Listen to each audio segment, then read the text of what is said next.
Awesome, everyone. Look, well, we're super excited to have you here. This is we just started this webinar series, and it's going swimmingly so far. Getting introduced to people from around the world across our community, and we're really just excited to kind of share some of the things that we've learned in the last couple of years of building Storybook and Chromatic with you. So, welcome to this live session about front-end testing from development to production. I'm Dominic, the co-founder of Chromatic, the company behind Storybook. And today I'm joined by Kyle Gatch, my colleague, a DX engineer, and also a Storybook master. So let's get started, huh? At Chromatic, and Storybook, we've seen like a million ways to test the wrong things. Here are a couple of symptoms of when testing goes wrong. And I just I certainly feel some of these in my bones, and I'm sure some of you might have encountered them too.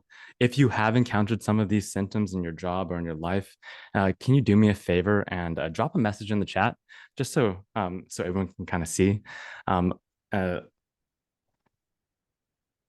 and I think the thing with the symptoms is that so many people have experienced these symptoms, and you're not alone in experiencing the symptoms.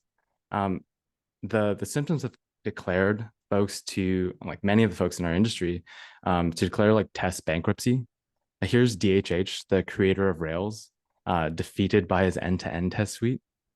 And here's Mark Dalglish, the creator of CSS modules and a remix maintainer, overwhelmed by his DOM snapshot tests. And the thing, like the reason this happens is because apps are more complex and multi-state and personalized than ever, really. And it's gotten so tricky that I sometimes wistfully think about the days when all I had to support was like IE6. Um, those are the days, but I don't know if I want to go back to them, but I certainly kind of dream about them as like perhaps easier times.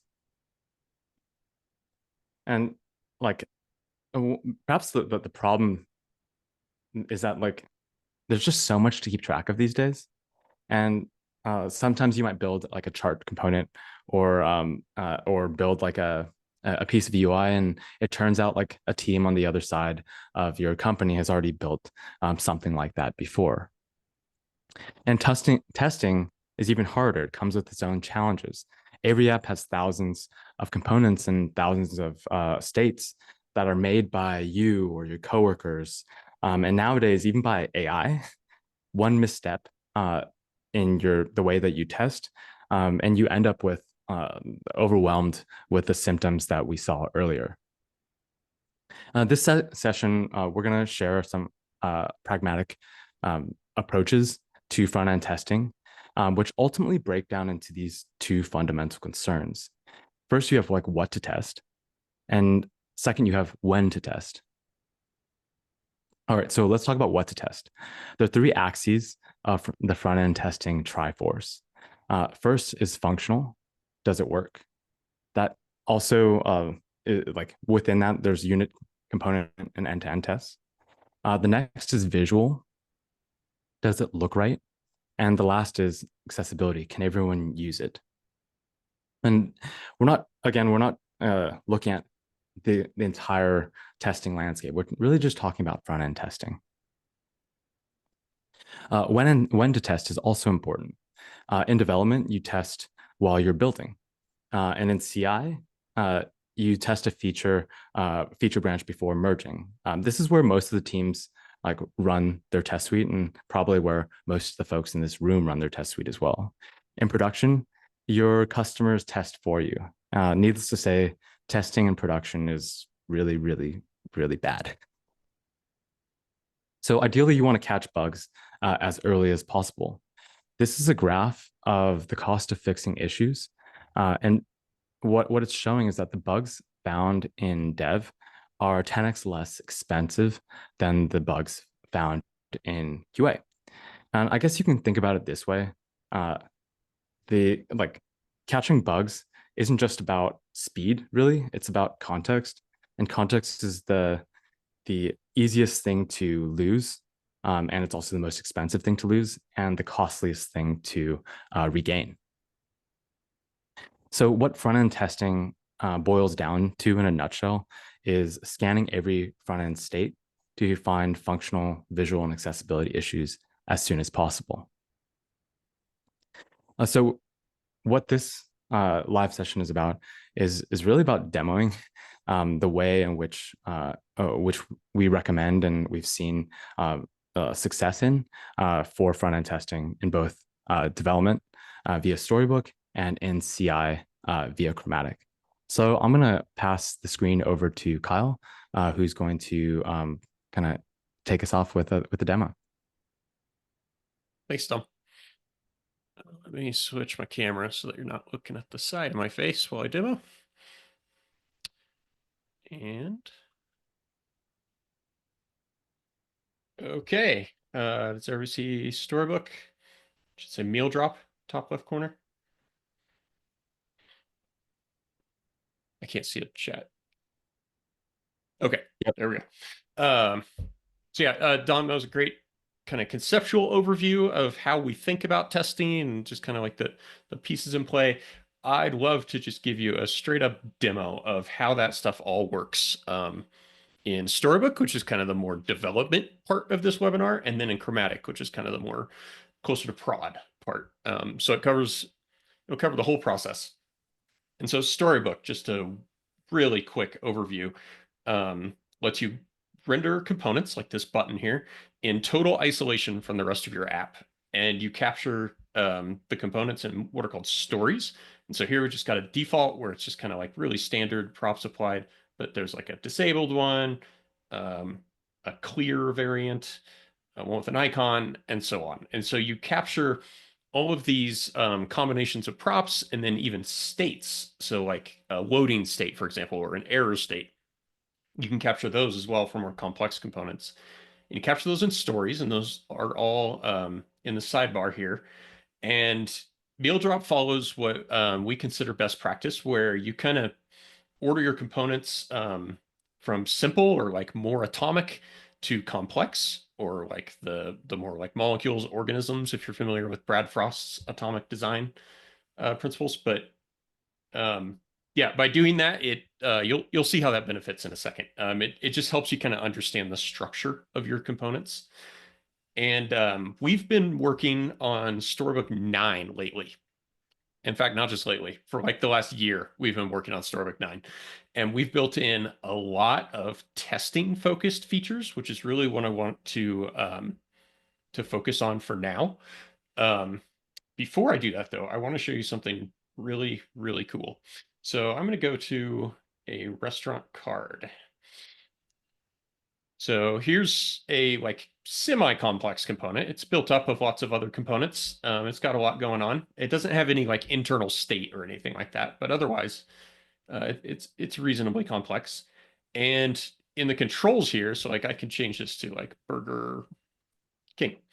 So the controls let you like update the props and see the like live result. And there's now a toolbar down here that popped up saying, I modified this story. Do I want to save my changes? Let me change that back to Burger Hey, Kingdom Kyle. just so it's the same. Yeah. Real quick, is it possible to remove the webcam overlay of you on top of the screen? I did not know there was a webcam overlay. Can I edit? Sorry about that. I had no idea that was there. Okay. Should be gone now. Yep, that's perfect. Thank you. Yeah, sorry about that, everybody. Okay. So you can adjust these controls. For instance, like we can make a closed card just by changing the control there. And then you'll notice I only have a default story for this restaurant card. So using this toolbar that popped up saying you modified the story, do you want to save it? I can create a new story. Just call that closed.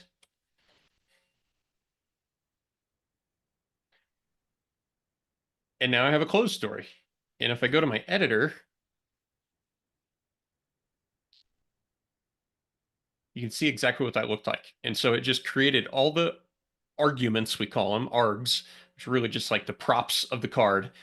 All of those are now represented right there in this story. In this file here, go to, so what we call the stories file. it has some metadata like the title for it, which component it's about, and then in this case like a design parameter showing like the Figma file associated with this component. And then each story is just this exported object here. And so the default just has like really basic args, and then now this closed one has is closed true. And I could keep doing that. Like I can go back to default and we could do new. New story, new.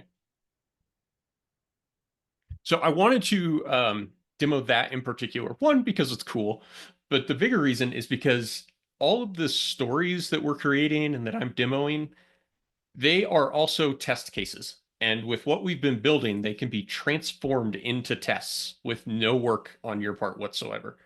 So let me show you that.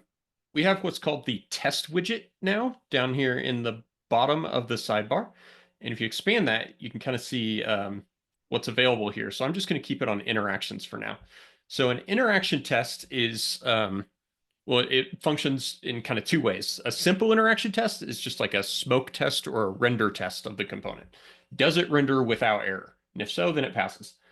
But you can also add what's called a play function to simulate behavior and kind of make assertions on that behavior for more complex components. Like, let me show you the restaurant detail page and this with modal open. So that went really fast. Let me go back to the beginning here. So it's going to render this whole page inside of Storybook. And actually, let me do, that might be a little easier to follow.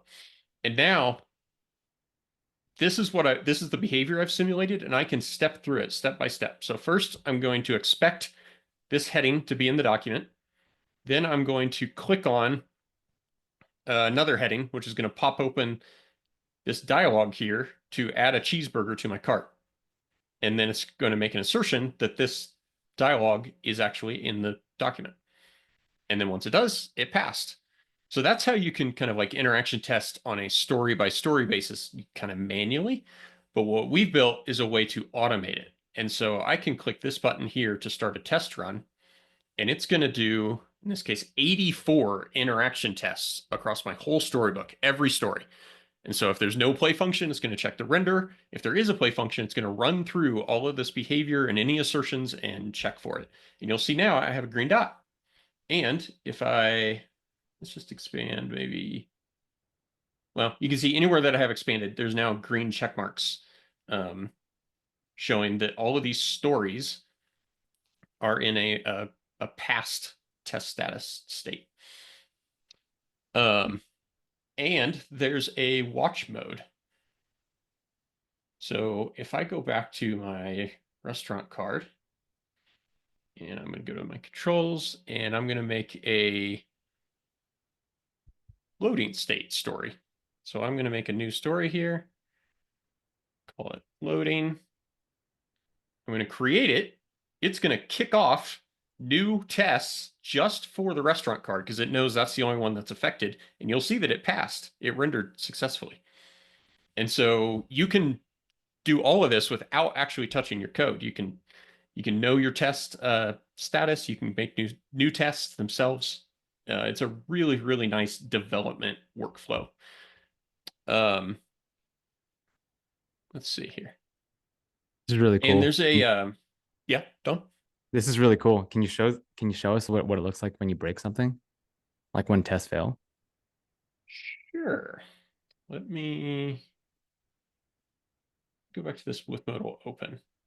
I'm gonna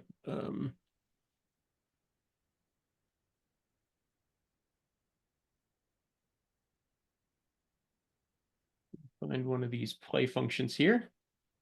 So here's the with modal open. So here's what that play function actually looks like. It uses testing library to do kind of the querying, and then it uses vtest to do the expectations. And so in this case, we're going to find an item. So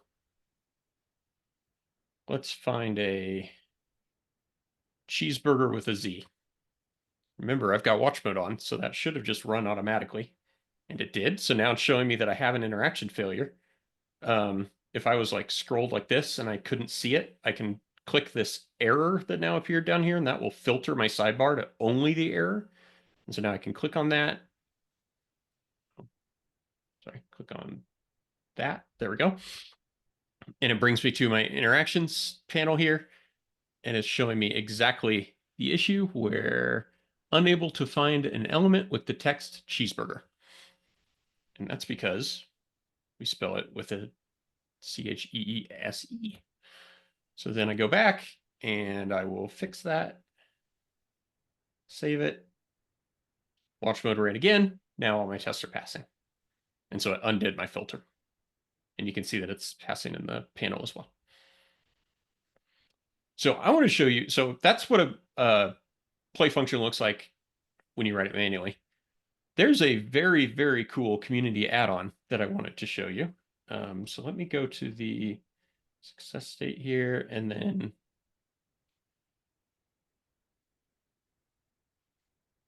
so there's an interaction recorder.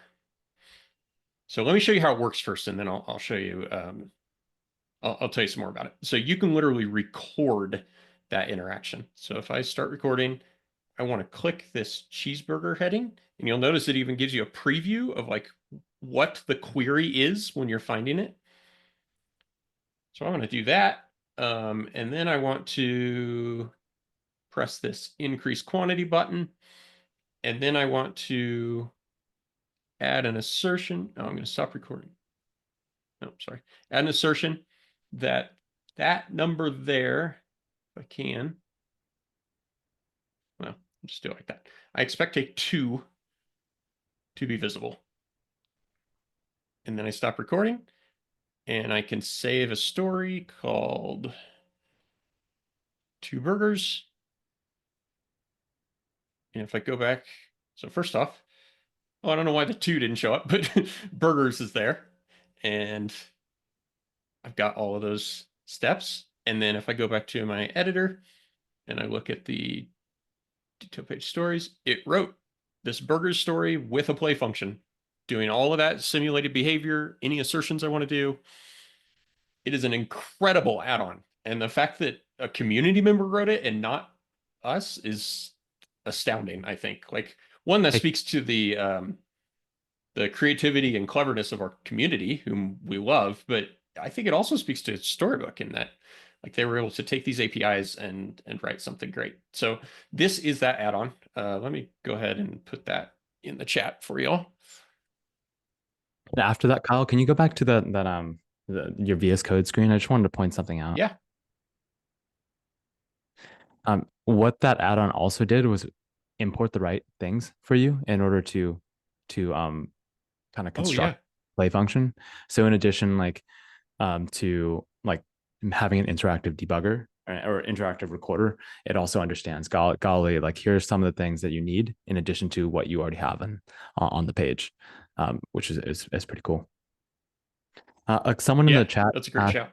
asked, um, does the storybook kind of test runs, is that also visible in like the command line or terminal? Do you have your terminal up? Not in a way that I can share it, but that's okay. I can explain it. So to answer that, let me explain what's actually happening here. So this is all happening through what we call the vtest add-on. And we call it that because the main functionality is literally just a vtest plugin. And so when you install that add-on, if you're using vtest, we'll adjust your configuration. Otherwise, we'll just set up vtest for you entirely. And we use workspaces to kind of isolate the storybook tests from the rest of your unit tests or whatever else you're doing in vtest. And it uses an API we call portable stories, which makes storybook stories useful outside of Storybook. And it uses that in combination with this vtest plugin to produce real vtest tests that are based on your stories. And so like when the test runs, it actually doesn't have anything to do with Storybook anymore. It is entirely in vtest. And when that test run, you can't see it because it's headless, but it's actually pulling up this invisible headless real Chromium browser run through Playwright. And that's vtest browser mode that enables that. And so these tests happen in a real browser, not a simulated environment like JS DOM or Happy DOM or anything. It's the real thing. And that's really important when you're working on UI components because you need to use those browser APIs and you need to have the real thing, not some like mocked simulation, which I'm sure a lot of us have experience with, like just falling short. And so this is the real thing. And because it's v-test, it is blazing fast. Like we did 84 tests in what was that? Maybe 4 seconds. So because it's v-test, what it's doing behind the scenes is really just running that command line for you. Like in this case, it's trying to think the fastest way to show it. Maybe just going in Visual Code.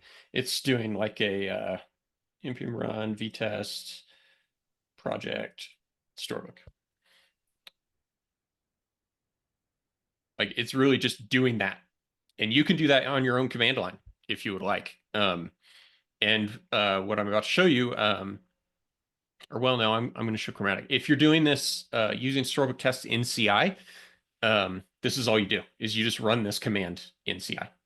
So it's really just v-test, and we just provide a nice interface on top of it inside of Storybook is what this test widget experience is.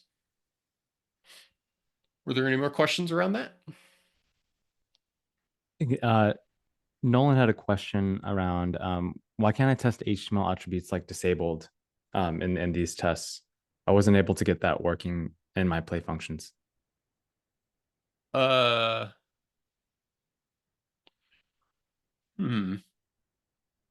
definitely can, because there's a,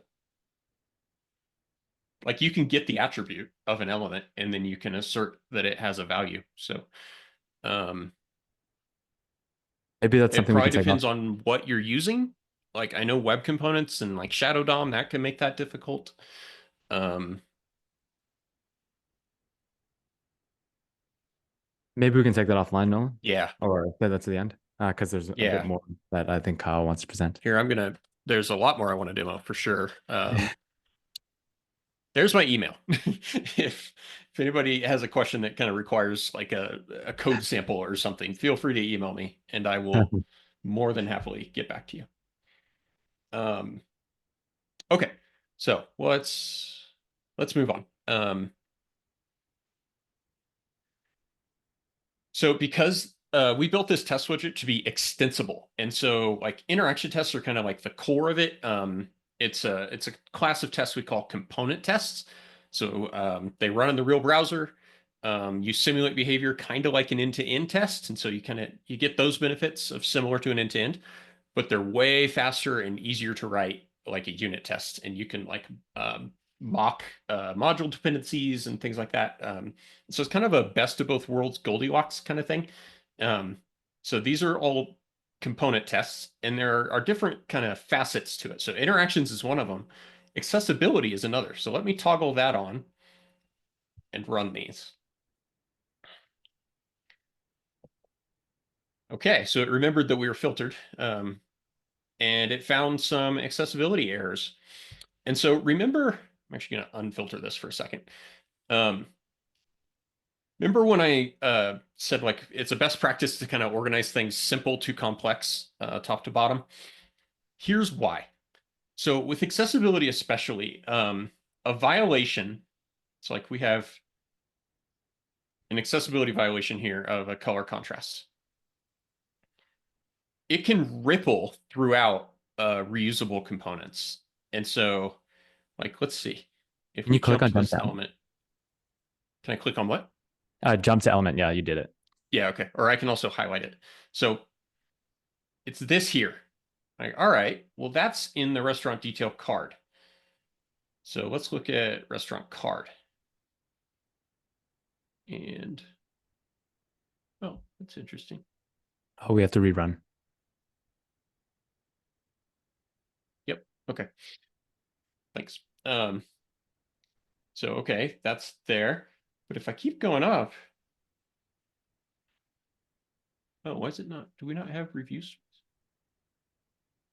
Oh, well, in this case, we didn't quite do it right. It's ultimately in this. This is the simplest component, and it's this review. And so we've got a color contrast issue here. So if I go back to my editor and I pull up my review component, and let's pretend I went through the work. It's like, oh, my designer spec'd the wrong color. It was supposed to be this. So now I save it, and it went so fast you could barely see it, but it reran all those tests, this time with accessibility, and now we've got the green coverage. And so the way that is working is it uses same tech, the same technique that the accessibility add-on has always used, which is one of our top 3 add-ons in Storybook.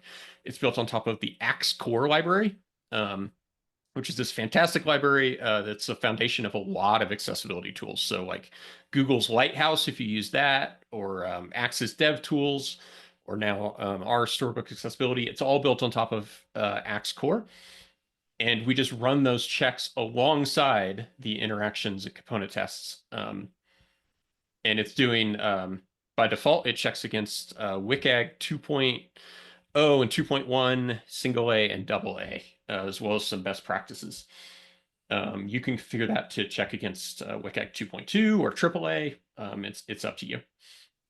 And we built it in such a way that the accessibility errors can either be warnings that kind of function as to-dos for you to work through, or they could be errors that like actually block your like CI development flow. We did that because we found that for people starting with accessibility, like let's say you've been building your app and accessibility just hasn't been a priority, but now with the ADA has always been here in Section 508, but especially with the EU's accessibility law that comes into effect in June, we're hearing from a lot of our users and customers that they have pressure to make their apps accessible now. And so they might turn on accessibility for the first time and run it, and their sidebar just lights up with errors.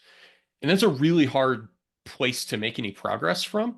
And so we made that kind of to-do status so that you can just get warnings and not be blocked from making forward progress, but still have the like visual indication that things aren't in a great state.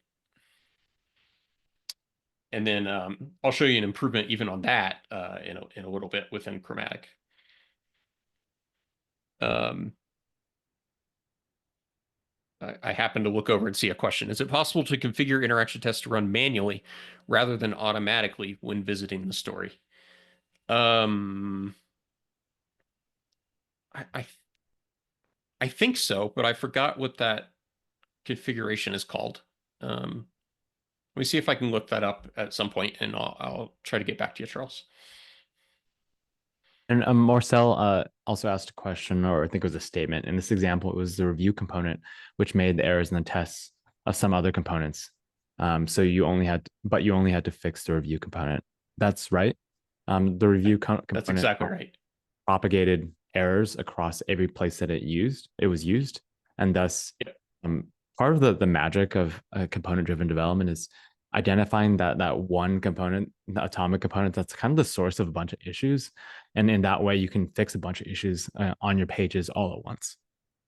Yeah, that's right. And Mac asks, is this accessibility part something I can add now, or is it coming in the future? So Storybook 9 is like going to be released within weeks, and Kyle has more on this later, but so yeah, it'll be ready by the time really in a couple weeks. Yeah, let me go into that though.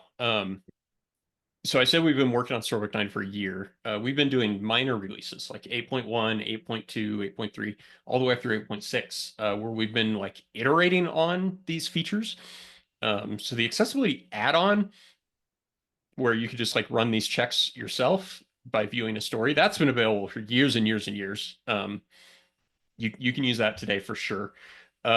This test widget and all of its functionality has been available from about like 8.5 or so. But the version that you're seeing here is the Storybook 9 beta that's available now. And it just has some like user interface improvements and stability improvements and things like that. I would add that the widget was available and experimental, so you had to turn on a feature flag in order to use it.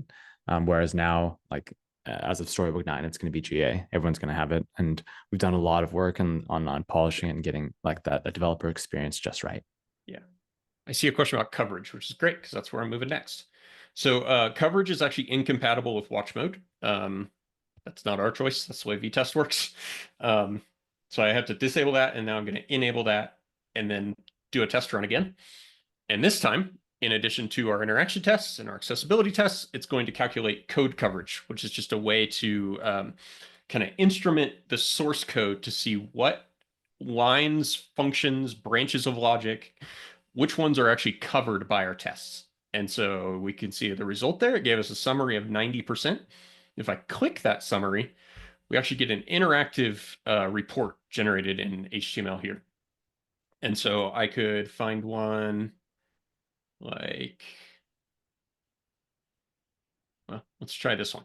So the registration form component, I can dig into that. And the delivery details component, I could dig into that. And here I can see that, oh, wow, we don't have what seemingly a single test for this component. And so that might be an excellent place to try to add a story. Just looking at this. I'm going to see what happens. So in addition to creating stories from the controls panel, you can actually create stories for a brand new component here. So that was called delivery details, I think. So this is searching the file system for component names. And then if I click on that, it's going to attempt, which looks like it did it pretty decent. So put it in the right place. It's in the checkout page under the components there. And now that we have a registration form and delivery details underneath that. And it rendered. You can see it automatically put in the controls there because we're using TypeScript for that. So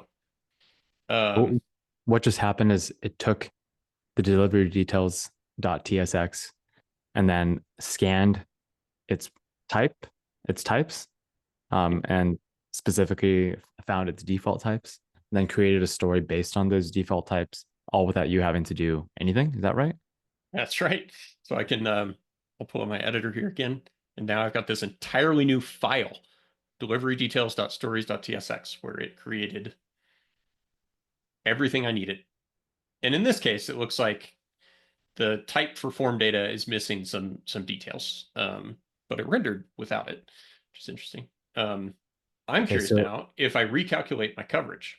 So I'm going to do, and coverage is only valuable on like a whole project basis. And so, yeah, you have to do a full test run each time to get new coverage values.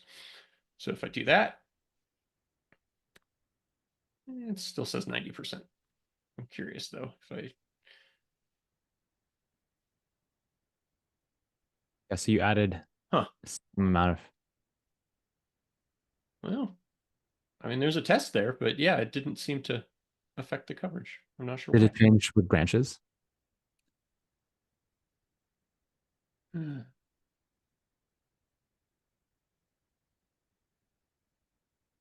Nope, I'm not sure why.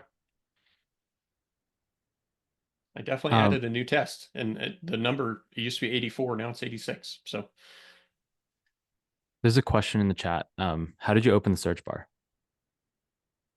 oh, so at the top of the sidebar here, there's a search bar. So I can find all the buttons if I can spell. But next to that search bar, there's this plus button. If I hover over it, you see it says create a new story. When I click that, that then gives me a search specifically to look for components that might not have stories yet. So another question from Jordan. Can the component test be ran from the command line without spinning up Storybook server manually? Totally. So going back to my code so I can see a terminal here. It's literally just vtest behind the scenes. Like it's a vtest plugin that takes your Storybook stories and converts them into vtest tests. And so Storybook is not actually involved at all at that point. And so you really just run vtest, and it's configured with workspaces. And so you tell it to do the story project, and that'll do it. There's another question before I forget. Naranda had a question about can you run these tests on a single test or on a single story, on a group of stories, on all stories? Can you show what that looks like? Certainly. So I'll just show it for the button here. Every component or individual story, like this one, has now like a context menu that came along with Storybook Test, and I could either like run the component tests for just that story, or for button, I can do, like I'll just do that right now. And so there you can see instead of 86 tests, it ran 5 tests. Now that did invalidate my coverage, and so it got rid of my result there. And you can run that also at the group, like the folder level too, Naranda? Not the top level folder, but otherwise, yes. So like that checkout page, for example, had lots of steps of hierarchy there. Yeah, you can totally run those right there. Um, there's a bunch of questions about Angular. How is this going to work with Angular? Uh, Kyle, you can kind of expand on it more. I think the main thing is that um, this works with VTest projects. VTest is the successor to Jest, and Yep. so if Angular you have it configured with VTest, it should work. Yeah, Is there the problem there, VTest requires you to build your project with Vite. Until very recently, Angular did not work with Vite or VTest. However, they've got experimental support out now. So we are watching that very closely. We have a Storybook core maintainer that works with the Angular team to make sure that we're able to support what they're building. So yeah, we've got our ears to the ground on that. Today, right now, this is not supported in Angular. It is React, Vue, and Svelte. Feta asks, I now use Cypress for end-to-end testing certain stories. Do you expect Storybook testing to be able to replace a tool like Cypress Playwright for end-to-end That's a testing? Or great is it more? question. I love answering this question. So end-to-end tests still, with all of what I'm showing, they still have a great place in your testing strategy because they're really good, well, at testing the like end to end, your full stack of your application, but they're only good really for like the happy paths or the critical paths of your application. Trying to use such a heavy tool to test, for example, like does my buttons disabled state render correctly? That's not the right tool. That's way too heavy to test something like that. That's where component tests and everything that I'm showing come in because they're perfect for getting and testing every variation of these individual components. So we believe strongly that you should be using both in like a mature application. Component tests should probably be a majority of what you're testing, just because that's the way the numbers work out. But definitely have end-to-end testing for those critical or happy paths. Okay, I need to move on, or we're going to be here all day. Oh, so well. But we'll have some Q&A at the end for sure. I'll try to answer Um, questions in the chat too. yeah. So the final thing I wanted to show you are the visual tests.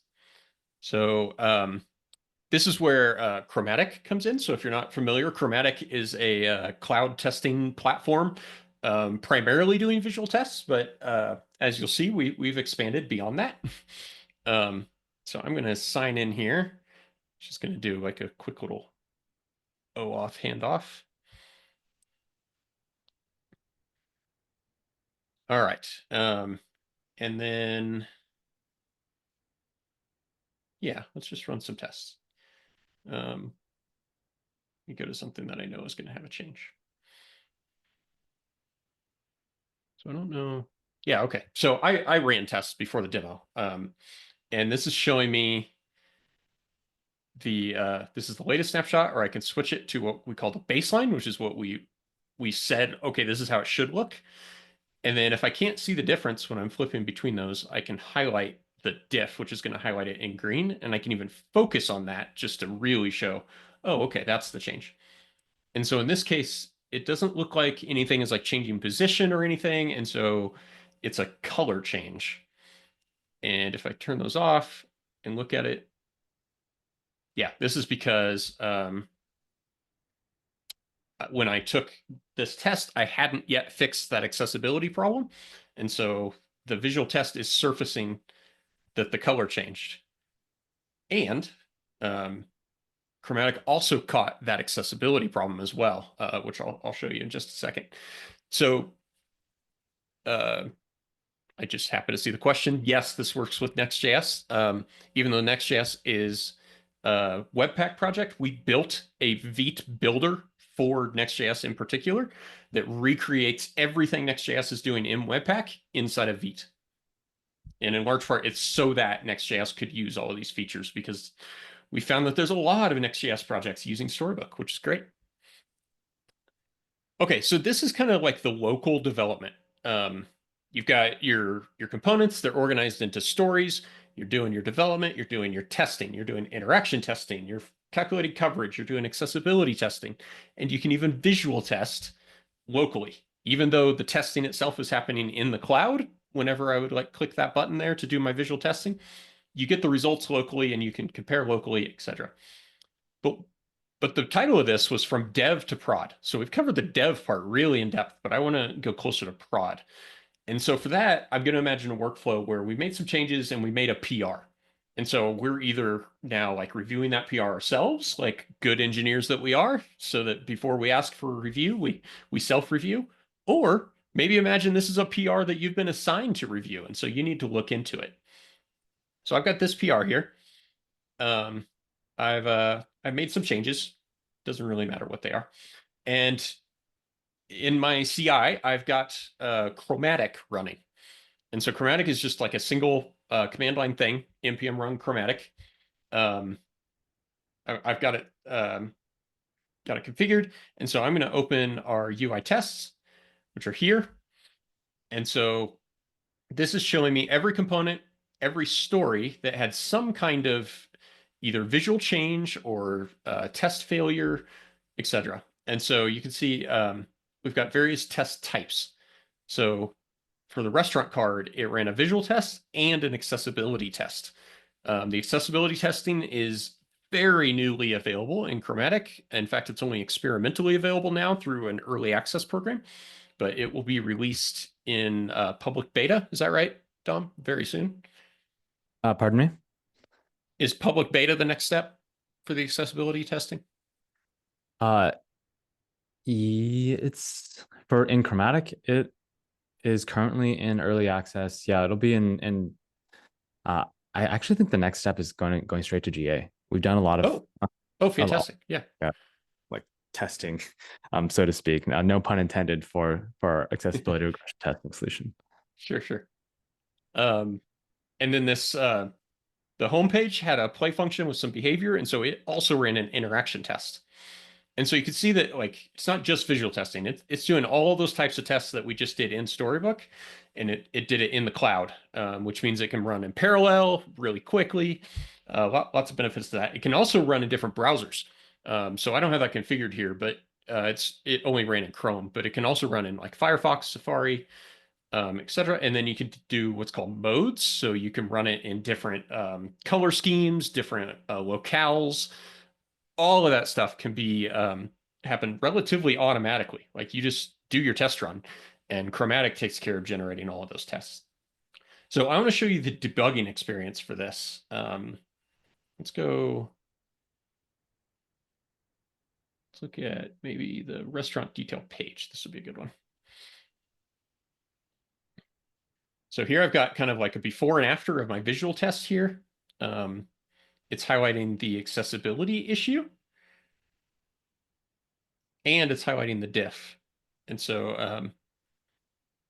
so if I turn that diff on and I focus it, there's that visual diff that we saw in the Storybook experience. And I'm going to turn that off and then highlight accessibility. And so it's telling me that's a color contrast issue. And I can go to Storybook to debug it. Or if I scroll down, there's also more details here where this accessibility issue, it's highlighted there in this little preview. Give me more details. And there's this go to Storybook. I'm going to go back up here because it was in this as well. So if I do this, the way Chromatic works is it built my Storybook application, which is really just like a static front-end application. So it built it, published it to this Chromatic URL, and then tested against that. And what that allows is to debug I don't need to like try to guess like which color was which before and after. I can literally view the storybook and debug it right here. And this is in the browser. And so you have every browser tool that you have available in local development, but now everything is being surfaced in CI. And so if there's two things I want you to take away from this webinar, the first thing is the importance of organizing into components and how that benefits because these test failures, especially accessibility violations, they kind of ripple out. And so by fixing stuff in the simple components, you automatically fix it in the more complex. So that's the first thing. The second thing is you can have the exact same development and debugging and testing experience locally in your local dev environment on your local machine as you can in CI through Chromatic, because Chromatic is just, it uses your storybook to do all of that testing. Kyle, Yeah. looks awesome. There's one question that I've seen twice now. Can we Okay. custom accessibility rules or disable certain ones in Storybook? So, and the other question, Yes. kind of similar to it, is like, how do I set WCAG access or accessibility levels? Yes, you certainly can. For that, let me see if I can. Perfect. So we just finished running an early access program of sorts, a boot camp for everything that I just demoed, basically everything in Storybook. And so we produced this guide as a part of that. I'm just going to go ahead and share that in the chat. And then specifically, there was an accessibility guide. And I'm currently rewriting the official docs to reflect everything that's in this guide. That should be coming in just a couple days. But if I go down here to configuration and right here. So we just kind of accept the Axe Core API for configuration and we just pass it straight through. And so this is the way that they have you do that. So you have to respecify the defaults, which are all of those. And then in this case, I've opted into WCAG 2 AAA rules. So kind of a long answer, but yes, it is definitely possible to adjust which rules you do. And Um, I think I saw a previous, is it just WCAG? So we are limited there to what Axe Core provides. Let me see if I can go here real quick.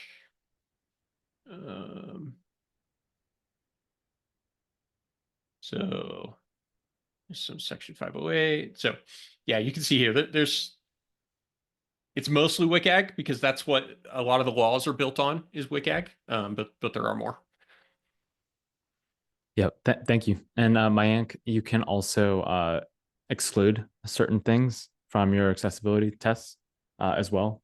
So if there's an element that you don't specifically want to verify the accessibility of, you That can is right. put in an attribute for what that is. Yeah, actually, not sure quite where that's documented, but I was just, oh, here it is, context.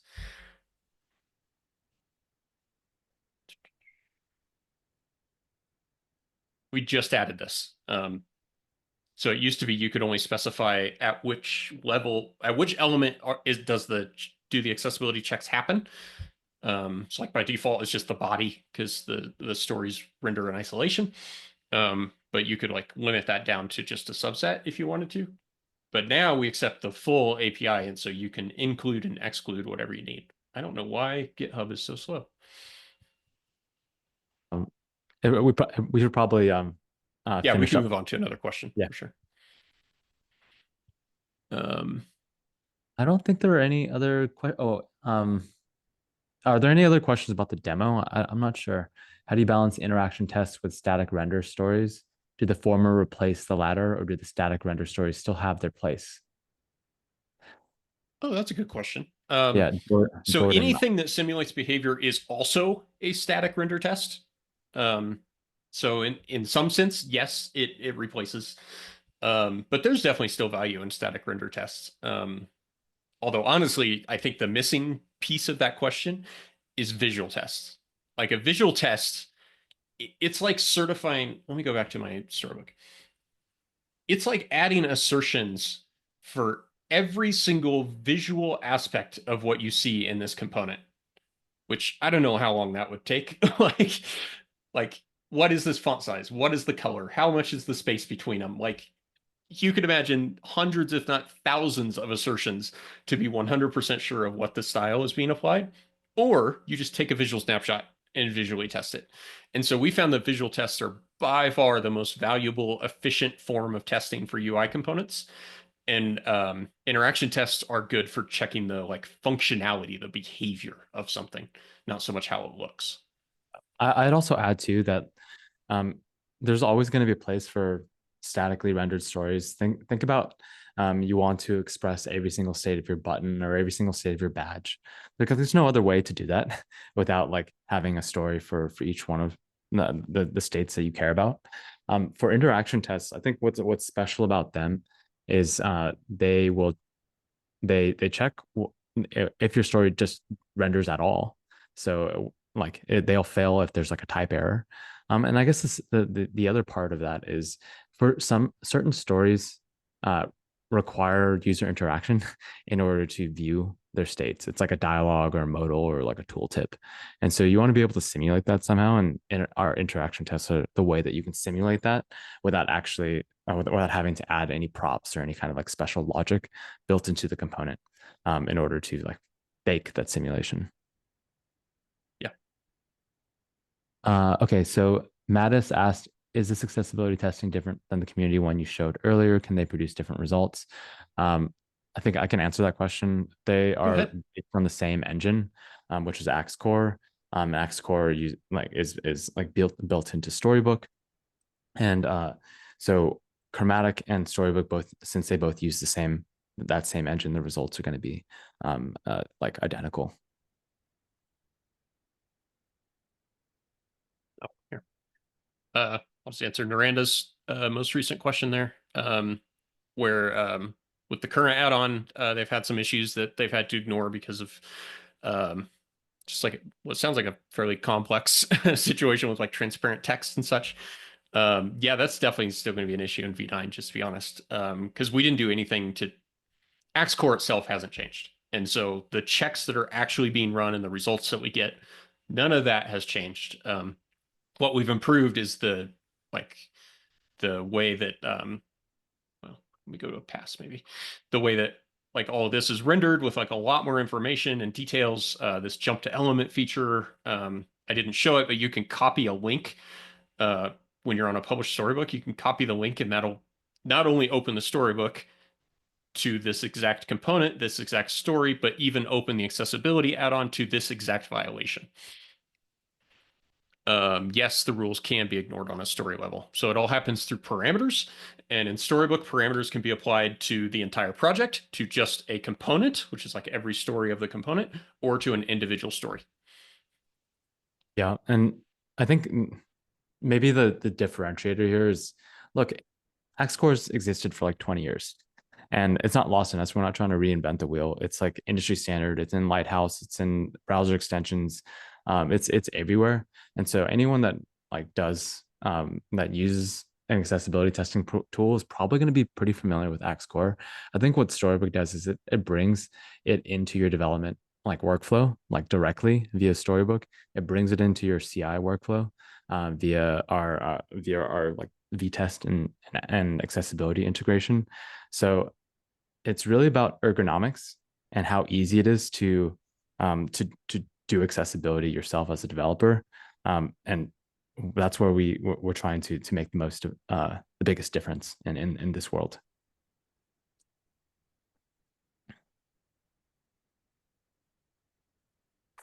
Are there any other questions about this demo, or should we just go into general and Q&A? Yeah, I can stop sharing my screen here.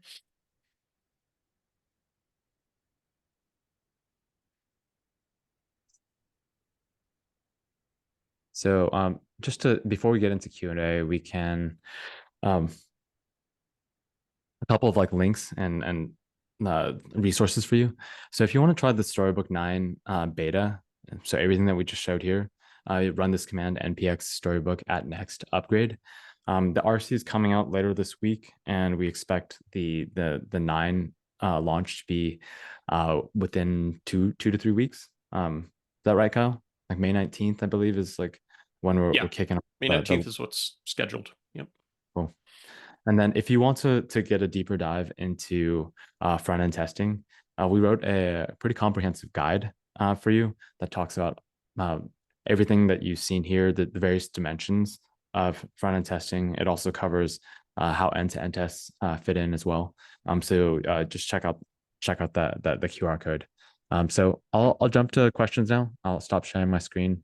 Yeah. Just give a second for anyone that wants to take a picture. And yeah, let's answer some questions real quick.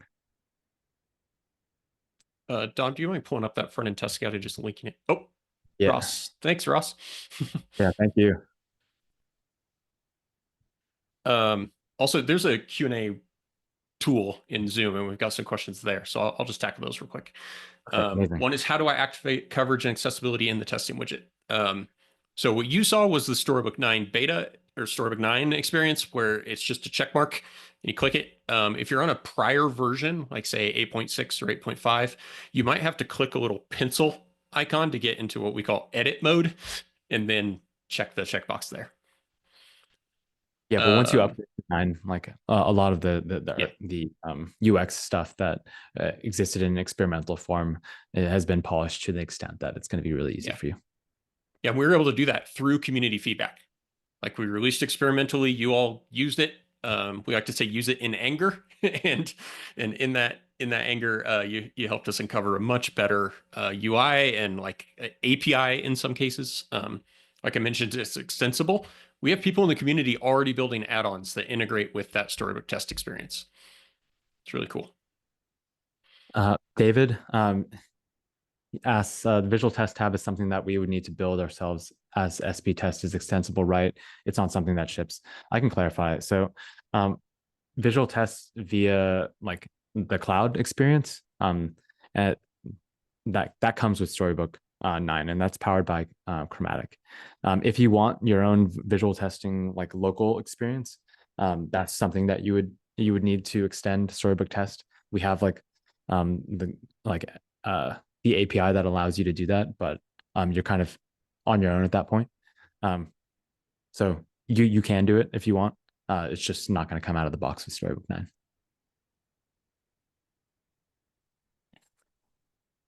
Okay, there's a question from Pablo here. One of the biggest challenges in our team is dealing with the data fixtures for running tests against. Maybe I'll handball this to you, Kyle. Yeah. Let me pull up a doc. What have you seen successful teams do with fixtures and adopting Storybook? Yeah. So as Noranda, I think, yeah, as she recommended, we lean really heavily on MSW for that, and there's our documentation.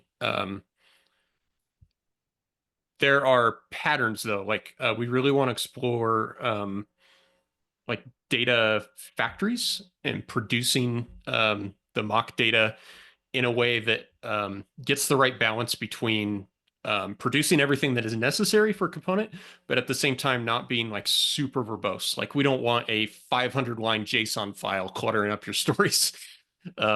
We'd much rather have just the unique data that is specific to just that story. So we've talked with quite a few teams actually about this. We recognize that it is kind of a core problem of front-end testing. And now that we have the infrastructure in place, we'd really love to spend some time exploring that further in coming work cycles, which is exactly what we plan to do. Martino asks, any plan to share a Storybook text documentation that can be fed to Cursor to help writing stories? I can answer that. We've experimented. Our community is experimenting a lot with like how Storybook feeds into Cursor. I know Brad Frost gave a presentation on it in like November of last year. The cool thing about AI is like it's very flexible in how it can interpret information on a web page. And Storybook generates web pages, a bunch of web pages for and documentation automatically for your components.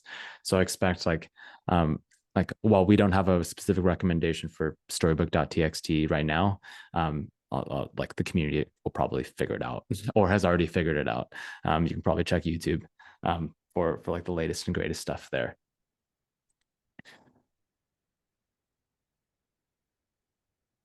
Uh, Carlos, where can we get a record of this meeting? We'll send one via email after this concludes, and you can share it with your team or watch it again.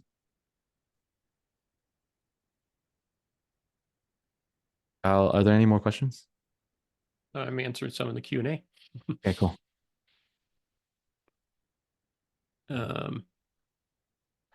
Okay, what are the advantages? Answer that one. What are the advantages? Oh, you got it. Yeah. I got it. Yeah, I think that just gets to that balance of or well, component says with Cypress. I'm sorry, that's a little bit different. Yeah, they're alternative tools.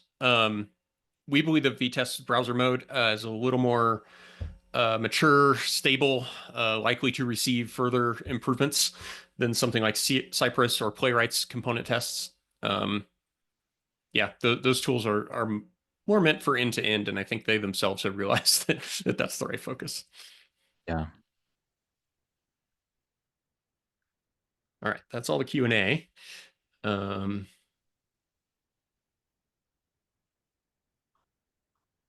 Taking Tristan's question. Yeah, I mean, it's whatever your project needs. We find an enormous value of the stories is not having to like manually recreate a particular combination of props or a particular state every time. You can just visit the story and instantly be like transported to that state. Think of it like time travel almost. And so we would advocate for creating a bunch of stories regardless of tests. But now that we have tests, we really advocate for it because, yeah, everyone is a test case. I think I would add to that too. It's like a discoverability issue. If you only rely on controls to express the states of your stories, and you have like one playground story and a bunch of controls to do it, anyone that goes and tries to understand how to use that story is going to be a little bit confused because they're going to have to click around through various like options and controls in order to understand, okay, I need the button in the primary state or need this button in primary and disabled state. Oftentimes the combinatorics of those of all of the props like like adds exponential complexity when in fact like not every single prop is intended to be used with other props. So so stories make that extremely explicit. It's like here are the exact kind of states that my variations that my component supports. And yes, there's controls and you can play with them and get new states, but you don't necessarily want to use that as the primary interface. At least I personally don't recommend using that as a primary interface into expressing all the variations of your UI. Yeah. It's a super fun one. What's next for the team after Storybook 9? So I think there's probably two areas we want to explore. Nothing's set in stone yet, but we definitely want to continue improving this Storybook test. Like one of the questions was, does this work with web components? And no, it does not yet. We definitely want to add that support. And just kind of making it just more stable, continuing to improve it with feedback. So that's a key focus for us. Another one is we've seen some really cool videos out there about how Storybook can be a critical part of AI-based workflows for front-end UI components. And so we want to explore whether we can do anything to make that even better, to make it even easier. Like one of the questions was, can Storybook produce a text file to just pass cursor? Yes, it can, and we'd like to explore doing that. I think just to add on that, Kyle, something that I've experienced using Cursor and using any of like the AI tools is, look, they're going to generate code, but you still need to visually verify that the code is like working, right? Like both run the code itself and then like look at it because like the nature of front end is that it's inherently visual. And so with Storybook, not only can you see every single state that you can ask the AI literally, hey, generate stories for every single state. And that allows of the component that it also generated the code for, that allows you to quickly like scan over over what the AI produced as a human. And in addition, I think where the Storybook test thing is pretty pretty interesting is the Storybook test stuff, in addition to the visual verification via stories, allows you to check if the AI is performing to the standard you need from an accessibility standpoint, or from a functional standpoint, or from a visual standpoint. So that's all pretty fun. I mean, we need to ship Storybook 9 first, but yeah, those are some interesting areas to explore. Yeah. There's another great question about Storybook 9. Like, do we expect any changes between beta and GA? Um, Honestly, no. So the way we use the terms, alpha is super exploratory. Things might break at any point. Beta, which is what it's in now, there may still be bugs, but not any that we know about. Or no, I take that back. There are bugs, but not any that like need to block use in production for a majority of projects. And then RC is expected to come this Thursday. That's what we call release candidate. So that is like, okay, we want to get this in front of more people. There are no bugs that we know about that are like are of critical importance. And then GA is coming, yeah, May 19th. So I strongly believe you can absolutely use beta in production now. And we put a ton of work into that upgrade process. So as long as you're using our upgrade tool, I'll go ahead and put it in the chat here. So npx Storybook Yes, we highly, upgrade. highly recommend use this upgrade tool, because We've that's going we've built to what we call auto migrations to scan your project, recognize exactly what needs changed relative to what version you're coming from and which one you're going to use, and do it for you as much as possible. And if we can't do it for you, we point you to the docs. So yeah, please upgrade through that command. It'll make your lives so much easier. Andreas had a question about what are the main differences between using Webpack and Vite when speaking about these testing features. Well, the main one is that if you're using Webpack, you can't use the testing features. You can use the add-on panels. So let me share my screen again just to make this really clear. So when I say testing features, I mean what was happening over here in the test widget. That requires Vite. And so if you're still on a Webpack project, you're not able to use those, unfortunately. But over here, the interactions, the visual tests, the accessibility, all of this stuff is still usable. That's just Storybook itself and its add-ons. What you can do if you're on Webpack is you can use something called the test runner. So let me pull up those docs and share them. And it's kind of the previous way of running automated tests in Storybook. We don't recommend it anymore. It's legacy as of Storybook test. But yeah, it just functions a little bit different. Instead of transforming your stories into tests, it actually visits your storybook. So you have to run your storybook first, and then the testing runner will visit those stories as tests. So a little bit different. And yes, it definitely has some issues. It's more clunky all the way around. It's slower. Yeah. I think it speaks to the maturity of the Webpack ecosystem versus the Vite ecosystem. What we are trying to build here in Storybook is looking towards the future of like where we think the developer experience is going, what are the most performant and like best tooling, and bringing those tools to you. So Vite and Vitess has seen a lot more like development and activity. It's with Vitess browser mode, it kind of changes the game for enabling this like Storybook testing like speed in browser. If you notice, like Kyle was able to run 96 tests in what, 2 seconds? Like that wouldn't necessarily have been possible in the previous versions of the JavaScript ecosystem. And believe me, I've been part of this JavaScript ecosystem for like 10 to 12 years. So we're getting some really great tooling across the broader kind of space.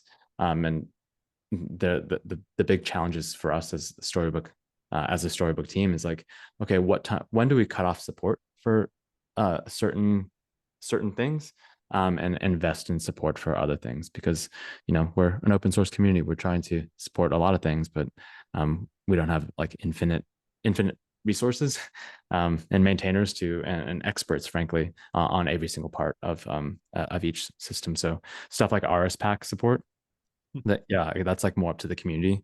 Like if we see a lot of demand for it, and if we see community maintainers stepping up, like great, like let's go for Yeah. it. But right now, that's TBD. Yeah. And we are familiar with those maintainers. And there have been discussions around bringing support to it. Yeah. Cool. That looks like the end of the questions, huh? There's just one more. The way we have integrated Cypress end to end to Chromatic 3, are we planning to do it for Cypress component tests as well? Um, no, uh, we're not Yeah. planning to do support Cypress component testing in Chromatic. Um, yeah. Yeah, it's not the right trade-offs.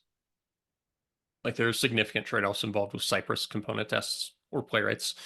And so we'll continue to support Cypress end to end because it's really great at end to end. But for component tests, we strongly believe that you're better off using Storybook with interaction tests.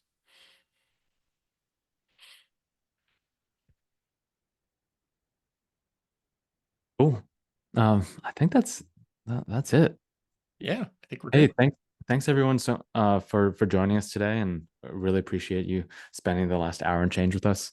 If you have any questions, don't hesitate to reach out to our team via Discord or GitHub or any of the other channels. If you're already a Chromatic customer, we appreciate you.